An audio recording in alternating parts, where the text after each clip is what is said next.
দুই সহস্রাধিক মানুষের তাজা প্রাণ আর অন্তত হাজার দশেক মানুষের অঙ্গহানির এক রক্তক্ষয়ী যুদ্ধ থেকে মাত্র মাস তিনেক দূরে দাঁড়িয়ে আজকের কথাগুলো বলছি। শহরের রাস্তায় এখনো শহীদ ওয়াসিমদের রক্তের ছোপ ছোপ দাগ লেগে আছে। স্বাভাবিক জীবনে ফিরতে পারেনি এখনো শহীদের পরিবারগুলো। ইয়ামিনের মা হয়তো কাউকে পেলেই জানতে চাইছে আমার খোকার উপর কিসের এত রাগ ছিল ওদের। সে প্রশ্নের উত্তর হয়তো কেউ কোনোদিন দিতে পারবে না। বুকের ভেতর গুলি নিয়ে নিস্তেজ পড়ে থাকা শরীরটাকে ওরা যেভাবে কুকুরের মতো টেনে হিঁচড়ে খেয়েছে, সভ্য এই সমাজে সেই উত্তর কি আসলেই আছে? পুড়ে যাওয়া লাশগুলোর কথা মনে করে সারা জীবন হয়তো হৃদয়টা পুড়তে থাকবে হতভাগা সেই মায়েদের। শহীদ ওমরের মা এখনো মানুষ পেলেই হয়তো প্রশ্ন করছে, আমার ছেলের বুকে ওরা এতগুলো গুলি কেন করলো? মারার জন্য তো একটা গুলি যথেষ্ট।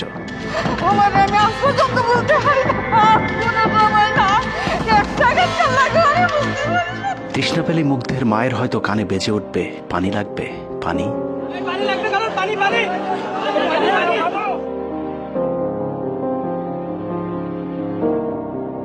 শুনেছি স্বাধীনতা অর্জনের চেয়ে রক্ষা করা অনেক কঠিন। স্বাধীনতার এই পতাকা সমুন্নত রাখতে যারা জীবন দিয়েছেন তাদের সে রক্ত যেন বৃথা না যায়। এ পতাকার জন্য যেন আর কাউকে জীবন দিতে না হয়। স্বাধীনতার এমন যুদ্ধ আর দেখতে চাই না। এ যুদ্ধের প্রতিপক্ষ অনেক হিংস্র, খুব নিষ্ঠুর। ওরা বুকে গুলি নিয়ে কাতরাতে থাকা মানুষকেও শান্তিতে মরতে দেয় না। ওরা আরো রক্ত চায়। 15 বছর মুসলিম নিধন করে ওদের এতটুকু অনুশোচনা নেই। রক্তের নেশায় এখনো বুঁদ হয়ে আছে হিংস্র পশু আত্মাগুলো। এদিকে এক পক্ষ নিজেদেরকে বিজয়ী ভেবে ঘরে ফিরেছে। ঘরে ফেরার আগে যাদের বাড়ি ঘরে আগুন দিয়ে ঘর থেকে বের করেছিল, সেই শত্রুকেই আবার তুলে নিয়েছিল নিজেদের ঘরে। ছাত্রলীগ নিষিদ্ধের কথা বলছে। এই নিষিদ্ধ করবার ম্যান্ডেটটা, নিষিদ্ধ করবার অধিকারটা তাদেরকে কে দিল? তারা এদেশের মানুষ, রাজনীতি করার অধিকার সকলের আছে। আমাদের কেড়ে নেওয়া যেমন অন্যায় ছিল, আমরা আরেকজনের কেড়ে নেওয়ার অধিকার, এটা আমরা এবার বলি। আওয়ামী মানবরূপী দানব ঘাড়ের উপর বিষাক্ত কার্বন ডাই অক্সাইড ফেলছে, আর আমরা সেটাকে অক্সিজেন ভেবে বুকে নিচ্ছি। বিষাক্ত সাপ থেকে নিরাপদ না হয়ে সাপ নিয়ে খেলার পরিণতি কি হতে পারে সেটা বুঝতে খুব বেশি দেরি করবার প্রয়োজন নেই। আমার এই বার্তা আপনাদের কাছে পৌঁছানোর কয়েক ঘন্টা পরেই আপনার ঘরে যে শত্রুকে জায়গা দিয়েছিলেন তাদের সেই বিষমাখা মুখের বিষ আপনার গায়ে নেয়ার জন্য প্রস্তুত থাকুন। পূর্ব দিকে তাকিয়ে দেখুন, আকাশ আবারও কালো হয়ে এসেছে। খুটখুটে অন্ধকার দেখে ঝড়ের গতি যতটুকু ভাবছেন অন্ধকারের সেই ঝড়ো বাতাস আসলে আলোর চেয়েও বেশি গতি নিয়ে ধেয়ে আসছে সবকিছু লণ্ডভণ্ড করে দিতে। প্রলয়ঙ্করী সেই ঝড়ের কবল থেকে প্রিয় মাতৃভূমিকে বাঁচাতে হলে দেশ রক্ষার পবিত্র দায়িত্ব যাদেরকে দেয়া হয়েছে, চলুন দেখে আসি তারা আসলে কতটা প্রস্তুত।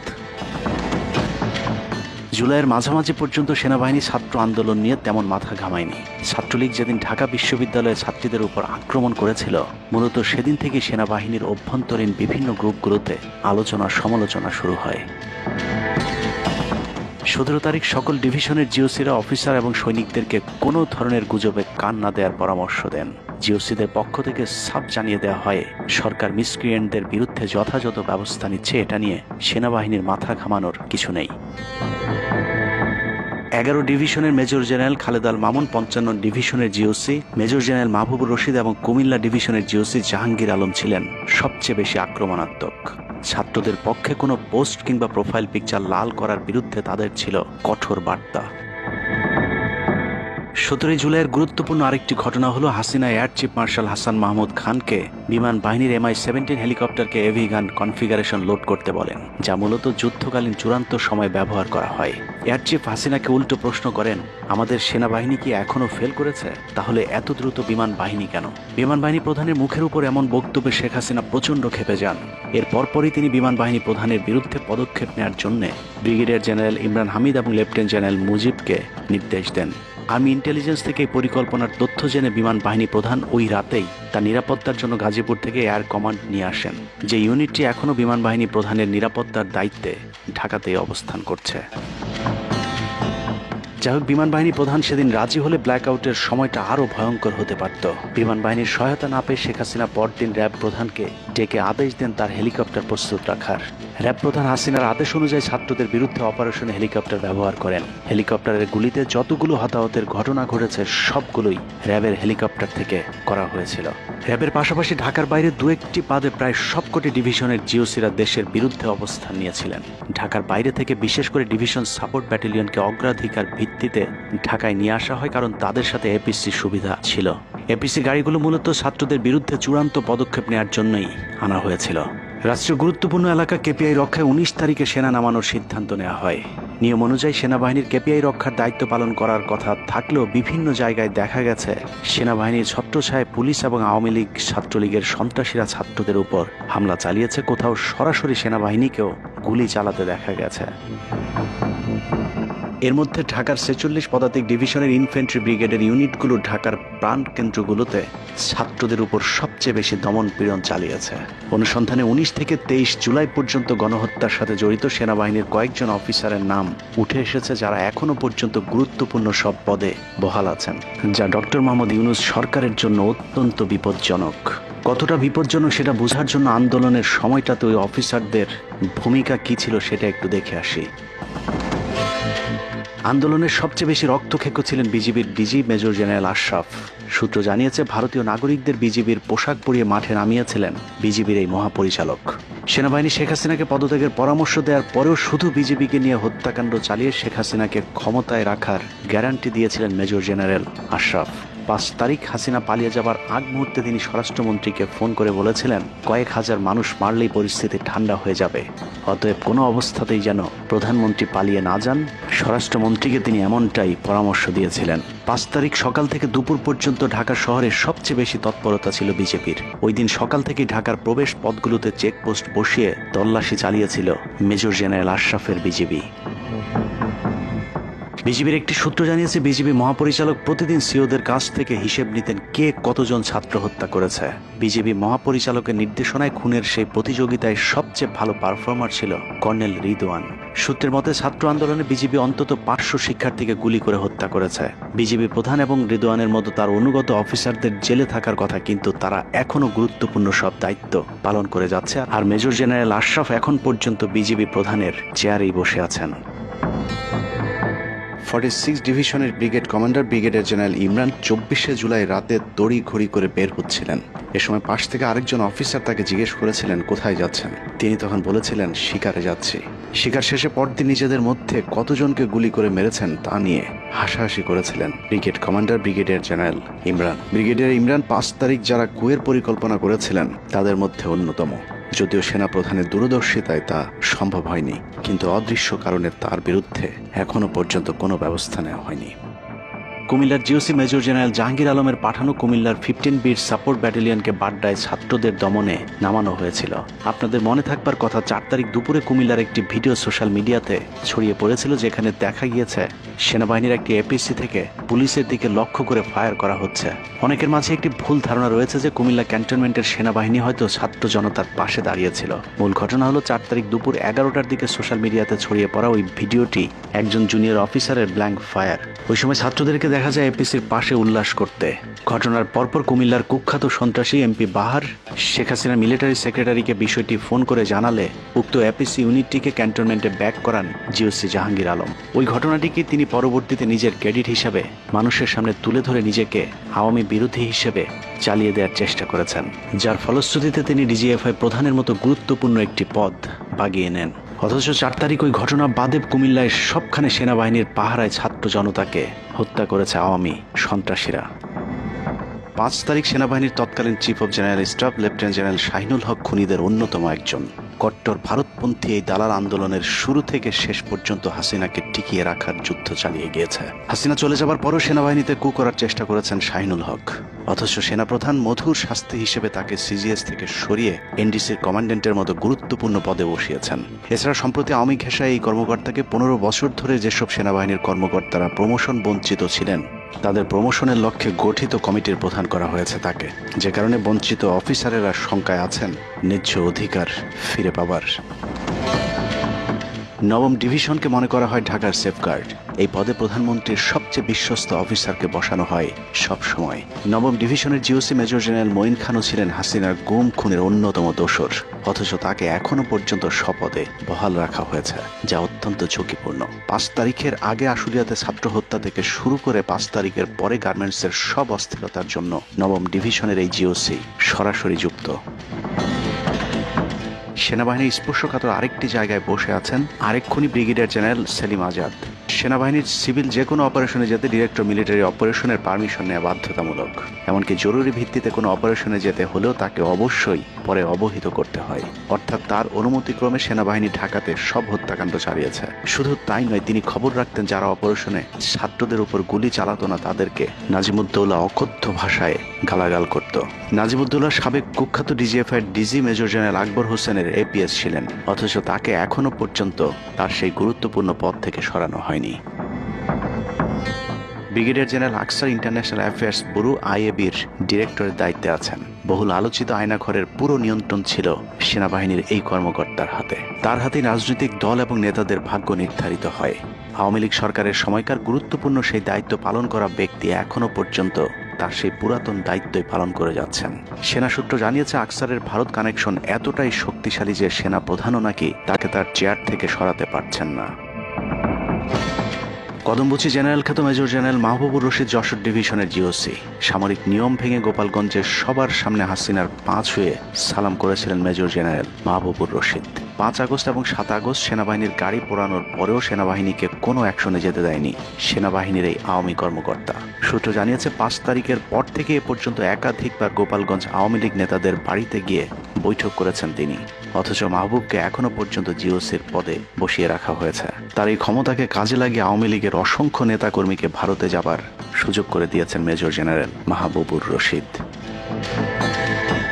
কর্নেল আসাদ খুলনা ডিজিএফআই এর ডেড কমান্ডার। সেখানে বসে তিনি রয়ের সব পরিকল্পনা বাস্তবায়ন করে যাচ্ছে। জুলাই আন্দোলনের সময় যিনি আর্মি অফিসারদেরকে বলেছিলেন দেখে দেখে গুলি করেন, প্রতি গুলিতে একটা করে মারতে হবে, অথচ সেই কর্মকর্তা এখনো খুলনাতে বসে বিএনপি জামায়াতের নেতাকর্মীদের মধ্যে বিভক্তির ষড়যন্ত্র করে যাচ্ছে। খুলনা অঞ্চল দিয়ে তার সহায়তায় শেখ পরিবারের সবচেয়ে বেশি সংখ্যক সদস্য ভারতে পালিয়েছে। বগুড়া ডিভিশনের GOC major general Khaled Al Mamun এখনও জিওসি পদে আছেন। বগুড়া থেকে আসা 11 ডিভিশনের 7 ইস্ট বেঙ্গল এনে ঢাকার প্রবেশ পথ নিয়ন্ত্রণের জন্য গাজীপুরে রেখেছিলেন তিনি। উত্তরা গাজীপুর এলাকায় সংঘটিত হত্যাকাণ্ডের বেশিরভাগই জড়িত ছিল বগুড়ার 7 ইস্ট বেঙ্গল। রহস্যজনক কারণে 7 ইস্ট বেঙ্গলকে এখনো পর্যন্ত বগুড়ায় ফেরত না পাঠিয়ে ঢাকাতেই রাখা হয়েছে। মেজর জেনারেল ফেরদৌস হাসান সেলিম, যার মা ছিলেন হাসিনার অত্যন্ত ঘনিষ্ঠ বান্ধবী। ফেরদৌস সেলিম শেখ হাসিনাকে ফুপু বলে ডাকতেন। 27তম বিএমএ লং কোর্সের এই অফিসারের পাসিং আউটে শেখ হাসিনা নিজে উপস্থিত ছিলেন, যদিও হাসিনা তখন বিরোধী দলীয় নেত্রী ছিলেন। ডিজিএফ এর পদে থাকাকালীন হাসিনার টাকা পাচার এবং থাইল্যান্ডের বিভিন্ন ব্যবসা দেখাশোনার দায়িত্ব ছিল তার। 5 তারিখের সময়টাতে গুরুত্বপূর্ণ কোনো পদে না থাকায় নিজেকে এখন আওয়ামী বিরোধী দাবি করছেন ফেরদৌস হাসান সেলিম। ভয়ঙ্কর বিষয় হচ্ছে, ডক্টর মোহাম্মদ ইউনূসকে ভুল বুঝে ইউনূসের মিলিটারি সেক্রেটারি পদে বসে সব কুটচাল চেলে যাচ্ছেন major general Ferdous Hasan. Guarantee দিয়ে বলে রাখলাম, সুযোগ পেলে সবার আগে ডক্টর মোহাম্মদ ইউনূসের মিলিটারি সেক্রেটারি নিজেই ইউনূসের গলা চেপে ধরবে। অতএব যত দ্রুত সম্ভব ডক্টর মোহাম্মদ ইউনূসের মিলিটারি সেক্রেটারির পদ থেকে তাকে সরাতে হবে। শেখ হাসিনার গণভবন ঠেকাতে সবচেয়ে বেশি শক্ত বলয় তৈরি করা হয়েছিল।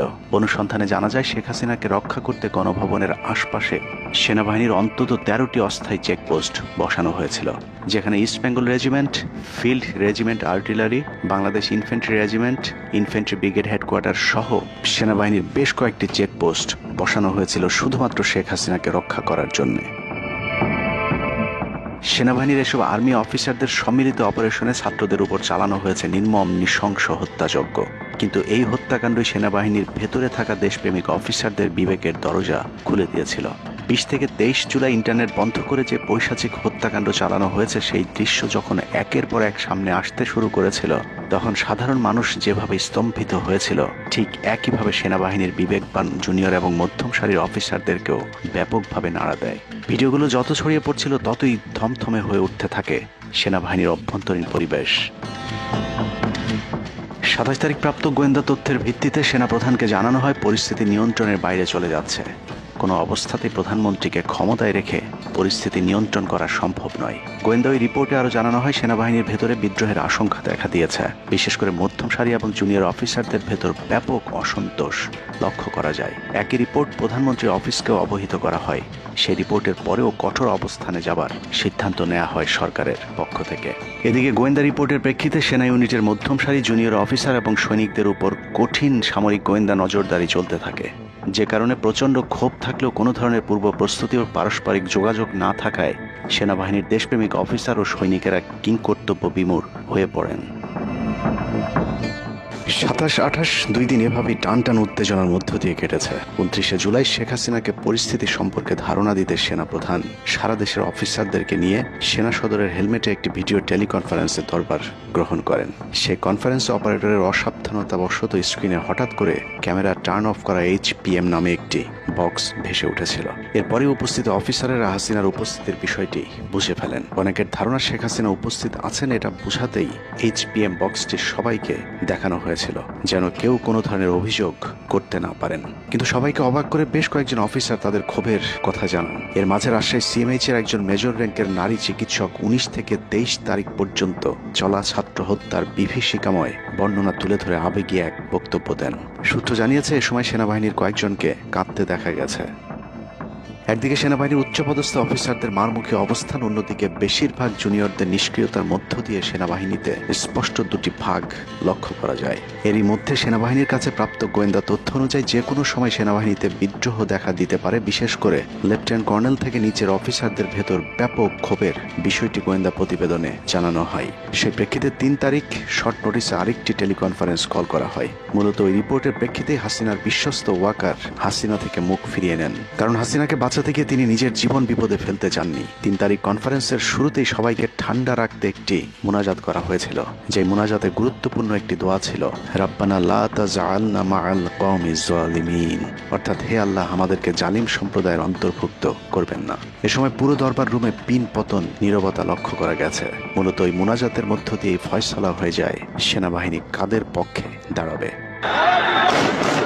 সেনা সূত্র থেকে পাঠানো এসব তথ্যে উঠে এসেছে, সেনাবাহিনী কোন কোন এলাকায় ছাত্র জনতার উপর গুলি চালিয়েছিল এবং কতটা পরিকল্পিতভাবে মানুষ হত্যার ছক কষা হয়েছিল।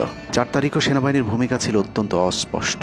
কিছু জায়গায় সেনাবাহিনী ছাত্রদের পক্ষে, আবার কিছু জায়গায় ছাত্রদের উপর গুলিও চালিয়েছে। 4 আগস্ট সবার প্রথম 24 ডিভিশন চট্টগ্রামের GOC lieutenant general Mainur Rahman তার বাহিনীকে ছাত্রদের পাশে দাঁড়ানোর নির্দেশ দেন। 5 তারিখ সকাল পর্যন্ত আর্মির ভূমিকা ছিল অত্যন্ত সন্দেহজনক। সকাল 10টা পর্যন্ত আর্মি কড়াকড়িভাবেই দায়িত্ব নিয়েছিলেন। বিশেষ করে গণভবনের আশপাশে 12টা পর্যন্ত ছাত্রদেরকে ভয় দেখাতে কয়েক রাউন্ড লাইভ অ্যামুনেশন ফায়ার করা হয়। 4 তারিখ 3 বাহিনী প্রধান, পুলিশ প্রধান এবং DGDGF এর সারা রাত নির্ঘুম কেটেছে। 3 থেকে 5 তারিখ পর্যন্ত গুরুত্বপূর্ণ কিছু ঘটনা ঘটেছে, সেটা তুলে ধরবার আগে শেখ হাসিনার পালিয়ে যাওয়ার বর্ণনা দিয়ে আসা যাক। 5 তারিখ সকাল ঠিক 9টায় প্রধানমন্ত্রীর অফিসে গিয়ে শেখ হাসিনাকে পদত্যাগ করতে বলেন সেনাপ্রধান। শেখ হাসিনার কথা শোনার সাথে সাথে সেনাপ্রধানকে দৌড়ে মারতে আসেন। এ সময় 3 বাহিনী প্রধানকে অকথ্য ভাষায় গালাগাল করেন শেখ হাসিনা। জেনারেল ওয়াকারকে হাসিনা বলেন, তুই পুলিশকে দেখে শিখতে পারিস নাই। এ সময় বিমান বাহিনী প্রধান সজীব ওয়াজেদ জয়কে ফোন করে তার মাকে বোঝানোর জন্য অনুরোধ করেন। সজীব ওয়াজেদ জয় এটি জানার পর উল্টো আর্মি চিফকে তুই তুকারি করে হুমকি দিতে থাকেন, তোর কোন বাবা তোকে চিফ বানাইছে, তোর বউ ছেলে মেয়ে কে কোথায় আছে সবকিছু দেখে নেওয়া হবে। রাগান্বিত হয়ে এরপরে সজীব ওয়াজেদ জয় লাইভে গিয়ে আবল তাবল বকতে থাকেন। ঠিক আছে, শেখ হাসিনার পর আপনাদের কি হবে সেটা আমারও চিন্তার বিষয় না, আমার পরিবারের আর চিন্তার বিষয় না, আপনারা বুঝবেন। এরই মধ্যে 9:30 বেজে যায়। শেখ হাসিনাকে কোনোভাবে রাজি করাতে না পেরে সেনাপ্রধান হাসিনাকে 2টি বিকল্প দেন, পদত্যাগ অথবা গ্রেফতার। ওদিকে মিরপুরে বসানো সেনাবাহিনীর চেকপোস্টগুলো খুলে দেওয়া হলে বিনা বাধায় গণজোয়ার ঢুকে পড়তে থাকে। মবটি যখন গণভবন থেকে মাত্র 20 মিনিটের দূরত্বে চলে আসে, এ সময় সেনাবাহিনী এক প্রকার জোর করে শেখ হাসিনাকে পদত্যাগপত্রে সই করান। এ সময় SSF এর 2-1 এগিয়ে আসতে চাইলেও সেনাপ্রধান হাত ইশারা করলে তারা জায়গায় দাঁড়িয়ে থাকেন। পদত্যাগের পর শেখ হাসিনা জাতির উদ্দেশ্যে ভাষণ দেওয়ার অনুরোধ করলে সেনাপ্রধান হাসিনাকে বলেন, জীবন বাঁচাতে চাইলে দ্রুত গাড়িতে গিয়ে উঠুন, জনগণ গণভবনে ঢুকে পড়ছে। সেনাবাহিনীর মতে শেখ হাসিনা সেদিন মাত্র 5 মিনিটের জন্য বেঁচে গিয়েছেন, তা না হলে জনগণ তাকে ধরে ফেলত।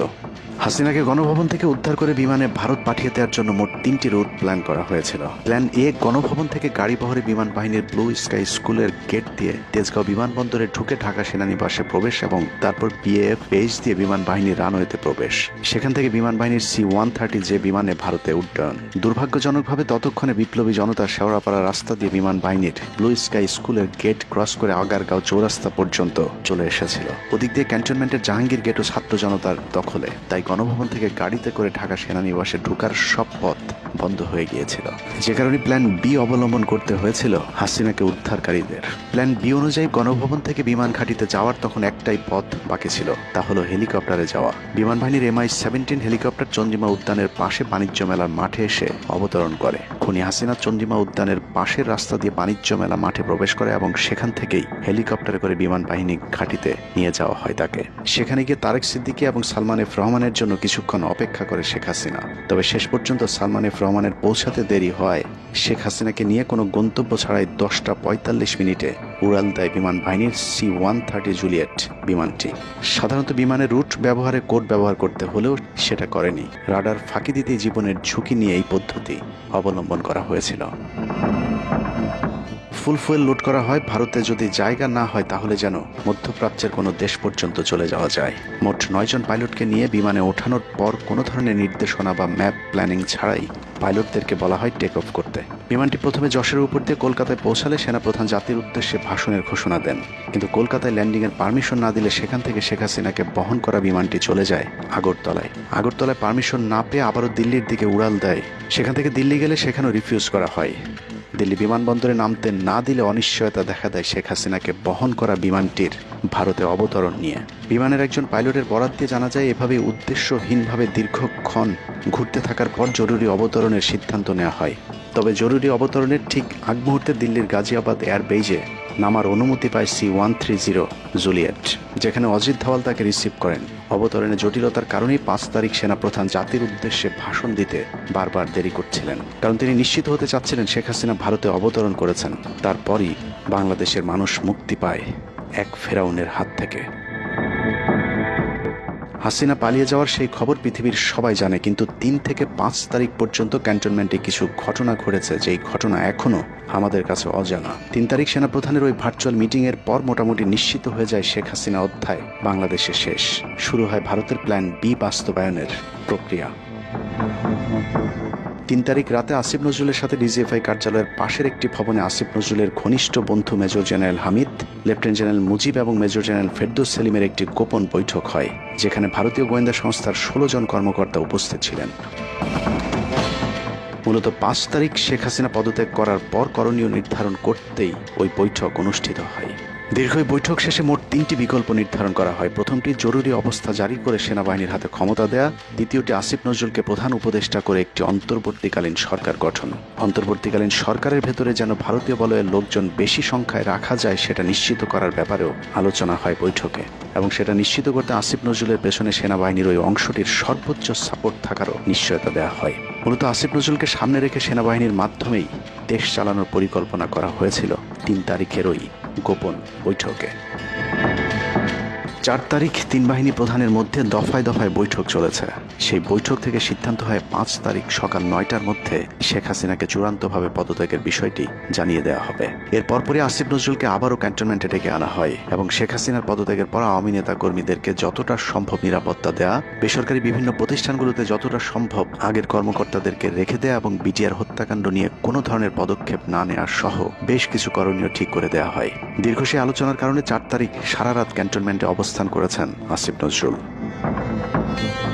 তাৎক্ষণিক আসিফ নজরুলের কাঁধে 2টি দায়িত্ব দেওয়া হয়: আর্মির প্রতি সকলের আস্থা তৈরি করা এবং হাসিনার পদত্যাগের পরপর ছাত্রদেরকে সেনাবাহিনীর নিয়ন্ত্রণে নিয়ে আসা। কথা মতো আসিফ নজরুল 4 তারিখ রাত এবং 5 তারিখ খুব সকালে ক্যান্টনমেন্টে বসে ফেসবুকে তিনি 2টি পোস্ট করেন। পোস্টের প্রথমটি 4 তারিখ রাতে সেনাবাহিনীকে প্যাট্রিয়ট সম্বোধন করে করা হয়, যেন সেনাবাহিনীর প্রতি ছাত্র জনতার আস্থা বেড়ে যায়, এবং পরেরটি সংখ্যালঘুদের বাড়িঘরে হামলা না চালানোর অনুরোধ করে পোস্ট করা হয়। দুপুর 12টার আগে আসিফ নজরুলের করা হিন্দুদেরকে নিয়ে ওই পোস্টে প্রমাণ করে আসিফ নজরুল আগে থেকেই জানতেন কিছুক্ষণ পর আসলে কি ঘটতে যাচ্ছে। আমরা এখন আর্মি চিফের সাথে একটা আলোচনায় আছি।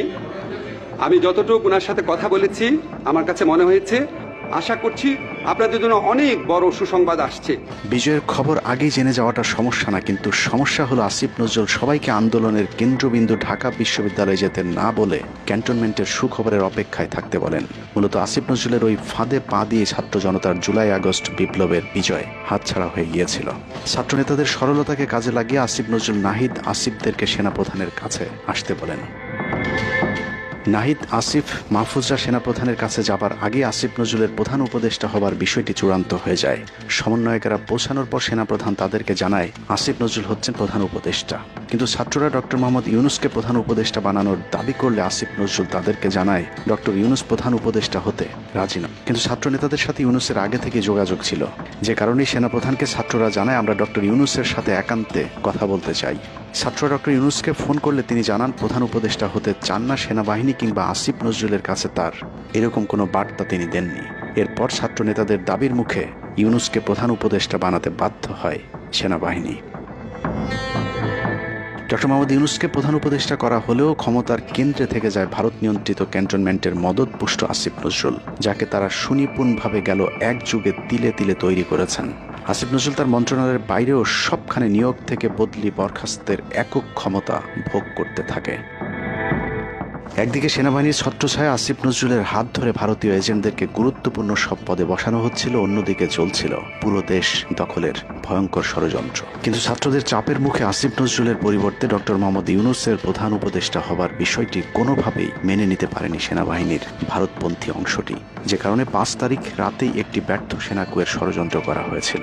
৫ তারিখের পরপর ইউনুসের একের পর এক ভারতীয় আগ্রাসন বিরোধী বক্তব্যে আতঙ্কিত হয়ে ওঠে ভারতীয় বলয়, যে কারণে ৮ তারিখ শপথ নেয়ার আগেই ডক্টর মোহাম্মদ ইউনুসকে হত্যা করে সেনাকুয়ের আরেকটি চেষ্টা চালায় সেনাবাহিনীর ওই অংশটি।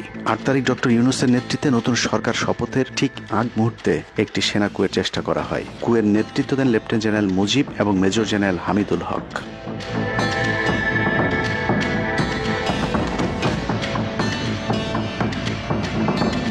কিন্তু পশ্চিমা একটি গোয়েন্দা সংস্থা বিষয়টি দ্রুত সেনাপ্রধানকে জানালে জেনারেল ওয়াকার তাদের পরিকল্পনা ভণ্ডুল করে দেয়। সেনাপ্রধান তাৎক্ষণিকভাবে লেফটেন্যান্ট জেনারেল শামীমকে পিএসও এএফটি থেকে সিজিএস হিসেবে নিয়োগ দেন এবং মুজিবকে কিয়মজি থেকে আটডগে বদলি করেন, যদিও ৮ তারিখ রাত থেকেই মুজিব পলাতক রয়েছেন। এরপর ১২ সেপ্টেম্বর তাকে সেনাবাহিনী থেকে বরখাস্ত করা হয়। একই দিনে লেফটেন্যান্ট জেনারেল হামিদুলকে স্বেচ্ছায় অবসরে পাঠানো হয়। এনডিসি থেকে মেজর জেনারেল সাইফুলকে মিনিস্ট্রি অফ ফরেন অ্যাফেয়ার্স এবং চিফ অফ জেনারেল স্টাফ শাহিনকে এনডিসিতে পাঠানো হয়। কয়েকজনের ব্যাপারে পদক্ষেপ নেওয়াটা যেমন স্বস্তির, তেমনি ষড়যন্ত্রকারীদেরকে যেখানে বদলি করা হয়েছে তাদের প্রতিটি পদই অত্যন্ত গুরুত্বপূর্ণ, যা বর্তমান সরকার এবং দেশের স্থিতিশীলতার জন্য চরম বিপজ্জনক। কতটা বিপজ্জনক সেটা জানতে চলুন শুরুতেই যে প্রলয়ঙ্কারী ঝড়ের কথা বলেছিলাম সেখানে ফিরে যাওয়া যাক। ভারতীয় গোয়েন্দা সংস্থা ৫ তারিখের পর থেকে দেশে নানাভাবে একটা সাম্প্রদায়িক দাঙ্গা বাঁধানোর চেষ্টা চালিয়ে যাচ্ছেন, যেটাকে কেন্দ্র করে বাংলাদেশে একটা সামরিক অভিযান চালানো যায়। এই দাঙ্গা বাঁধাতে ভারতীয় গোয়েন্দারা আওয়ামী লীগ, হিন্দু এবং ইসকনকে কিভাবে ব্যবহার করছে সেই পরিকল্পনার ছক এখন বাংলাদেশি গোয়েন্দাদের হাতে। একটি গোয়েন্দা সংস্থা থেকে যেসব তথ্য আমার কাছে পৌঁছেছে তা রীতিমতো এই দেশের অস্তিত্বের জন্য হুমকি স্বরূপ। আওয়ামী লীগ, হিন্দু আর ভারতের এই চক্রান্ত যদি সঠিকভাবে মোকাবেলা করা না যায় তাহলে অচিরেই বাংলাদেশের অবস্থা হবে হায়দ্রাবাদের মতো। জননেত্রী শেখ হাসিনাকে দেশ থেকে সরে যেতে বাধ্য করেছেন। বাংলাদেশকে নিয়ে ভয়ঙ্কর এই চক্রান্তে জড়িত আওয়ামী লীগ, সনাতনী এবং ইসকনের অন্তত ৪০টি হোয়াটসঅ্যাপ গ্রুপ এবং জুম মিটিং এর ভিডিও হাতে পেয়েছে গোয়েন্দারা। গোয়েন্দাদের কাছে প্রাপ্ত এসব তথ্যে যা উঠে এসেছে তা আটকে ওঠার মতো।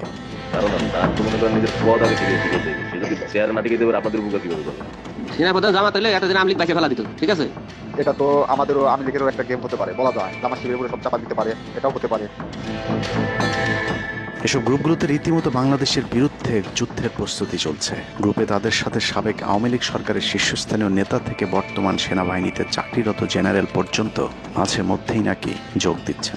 নানক ভাই থেকে শুরু করে আমাদের সুজিত দা, তারপর আরো অনেক টপ লেভেলের যারা মন্ত্রী, মিনিস্টার, প্রতিমন্ত্রী, তারপরে ইভেন কামাল ভাই।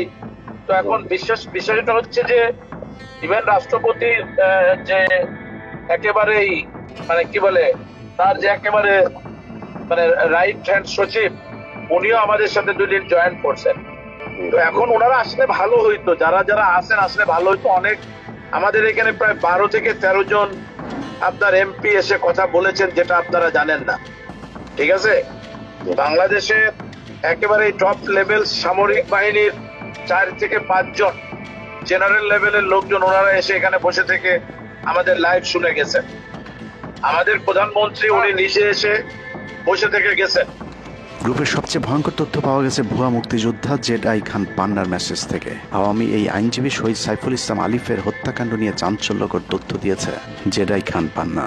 একটি চ্যাটিংয়ে তিনি লিখেছেন, দাড়িওয়ালা উকিল বেশি হয়ে গিয়েছে, আরো 2-1টারে খেয়ে দাও, আদালতে আমরা আছি, এখন অল্প কদিন জেলে থাকলেও 30 তারিখের পরে পুরস্কার পাবা। আরেকটি মেসেজে তিনি লিখেছেন, সুযোগ হাতছাড়া হয়েছে তোমাদের কারণে, কালকে সব হয়ে যেত, পরিকল্পনা ছিল কুপিয়ে মারার পর হিন্দুদের বাড়িতে হামলা হলে ভারত থেকে ট্রুপ চলে আসবে, ওরা যেহেতু হামলা করেনি তোমাদেরই উচিত ছিল নিজেরা নিজেদের বাড়ি ঘরে আগুন দেওয়া, পেছনের ঘটনা বাদ দিয়ে 30 তারিখের পরিকল্পনায় মনোযোগী হও সবাই। শহীদ আলিফ হত্যাকাণ্ড নিয়ে আরেকজন লিখেছেন, কালকে আদালতে একটা লাশ পড়বে, হিন্দু ভাইদের পাশে আমাদের সবাইকে থাকতে হবে, ব্রিগেড মেজরের কমান্ড মেনে চলতে হবে। 30 তারিখের কর্মসূচি নিয়ে গ্রুপটিতে সশস্ত্র যুদ্ধের মাধ্যমে দেশ দখলের ভয়ঙ্কর সব আলোচনা করার ভিডিও হাতে এসেছে আমাদের। তারা বাঙালি অস্ত্রগুলি আছে, এই অস্ত্রগুলি কোথায় রাখছে তারা আমার কাছে অলরেডি খবর আছে। আমি নিউজ দিচ্ছি প্রতিনিধিদের মাধ্যমে, তারা বলেছে 5000-এর বেশি তারা অস্ত্র আছে, M60 রাইফেল, সাইবার রাইফেল আছে, 47 রাইফেল আছে, তাদের কাছে অত্যাধুনিক আছে। আলোচকদের একজন বলছিলেন, সাবেক এবং বর্তমান পুলিশের সমন্বয়ে 1700 অস্ত্রধারী গ্যারিলা প্রস্তুত করা হয়েছে 30 নভেম্বরের জন্য। আমরা ইতিমধ্যে কথা বলেছি, পুলিশ পাওয়ার কথা বলছি, পুলিশের অনেক উদ্যোক্তা প্রত্যেকটা থেকে শুরু করে পুলিশ তারা এসে এসেছেন, ওনারা আমার সাথে কথা বলে আমাদের যোগাযোগ রক্ষা করছে। ঢাকা শহরকে কিভাবে ব্লক করা হবে সেই পরিকল্পনাও করা হচ্ছে এসব জুম মিটিংগুলোতে। আমাদের কাজ হলো আব্দুল্লাহপুর, আব্দুল্লাহপুর, আশুলিয়া, টঙ্গী আছে, আরো উত্তরা, ওইটা একটা ব্লক দিবেন, তাহলে আমরা খুব সহজেই আমাদের কাজ সফল করব।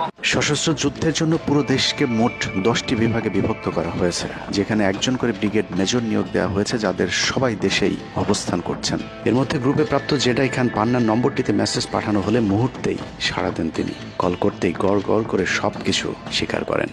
জেডাই খান পান্না, জি আমি তাই।